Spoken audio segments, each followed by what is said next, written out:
got in my hands an exclusive key. What does it unlock? Come with us and find out.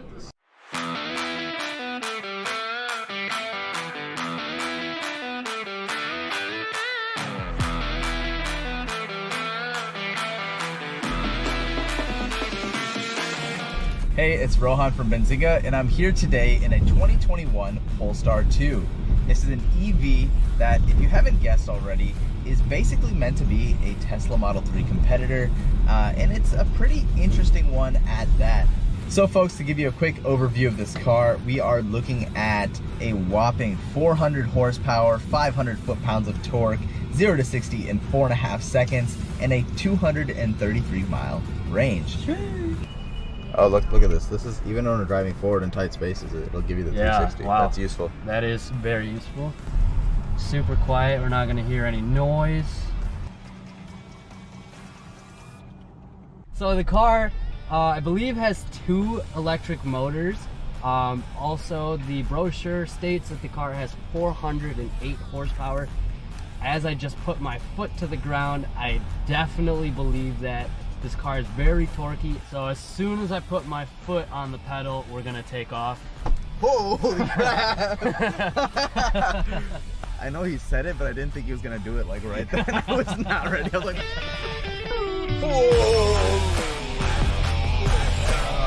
Oh my god! Right in front of me, I have, of course, my steering wheel, which is gonna kind of be your classic Volvo steering wheel. Not to say that's a bad thing. Feels very nice little leather covering, and some useful buttons on it. There's a button that if you press it will pull your navigation straight onto your screen in front of you, which is pretty cool to see your map. You don't really have to look over to the right. You see it right in front of you, which is super helpful. And of course, to the right of me, I have my gear shifter, which is kind of interesting, rectangular, polygonal design. I kind of enjoy the shape of it.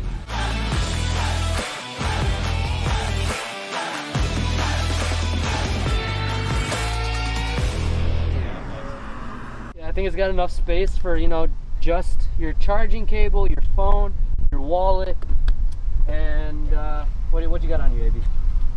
Another phone?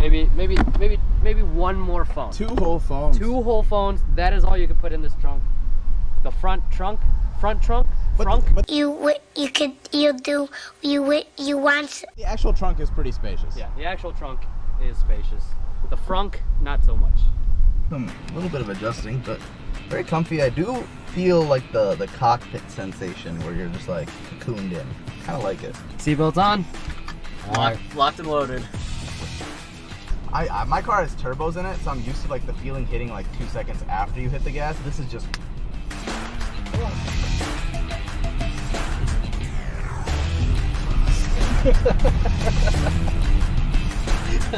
One thing that I found was really quirky but kind of cool was on most cars, you'll see a piece of glass inside the shroud of the mirror that moves around when you adjust it. Not on this one. I guess what's interesting about it is the glass goes edge to edge and the entire mirror moves around when you adjust that knob, which is kind of quirky but cool. So one feature that really stuck out with the back seating is you do have heated seats as well as 2 USB-C ports. If I had to say, my probably 3 favorite features on this car are gonna be, a lot of them software-based. 1, your driver controls. I thought that was super cool that they gave you steering wheel firmness control, things with like the braking controls, stuff like that. I really also enjoy when you're going through a tight corner, not only do you have the option to see the 360 view if you manually select it, if you're going in reverse, but the car automatically detects if you're passing close by something, like if you're going through a tight squeeze somewhere, and it just pops it up on screen. And it's super nice to have that. You know, not something you'd normally think of, but it's kind of, you know, it takes a lot of that stress out of those situations. And my final favorite feature, which we haven't spoke about at all, is this epic moon/sunroof that just kind of spans the whole length of the top of the car. While it's not actually an opening sunroof, it does give the whole car a much more open feel, and it kind of adds a little bit more to that kind of luxurious value, I'd say. We are joined by Luke. Luke, how's your experience with the car so far? It was pretty fun to drive. I mean, this thing really rolls nicely. I think they did an amazing job with the infotainment. Oh, That's probably what I was absolutely. most impressed with, the infotainment.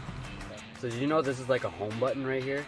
And then we were watching a video, basically everything is sliding. You just slide up to access everything. You can like use apps. Yeah, and then it's got the Play Store to download more. We're in trouble now. Oh boy. I'm pretty scared. We gotta return the car in 20 minutes, so just remember that. Yeah, it's okay if we crash it like once or twice, right? What do you mean by drift? Punch it down the line. That is. 3, 2, 1! Go! Is that on? Alright. Alexa, how are you enjoying this experience so It's far? really fun, but I need a warning every time the acceleration goes.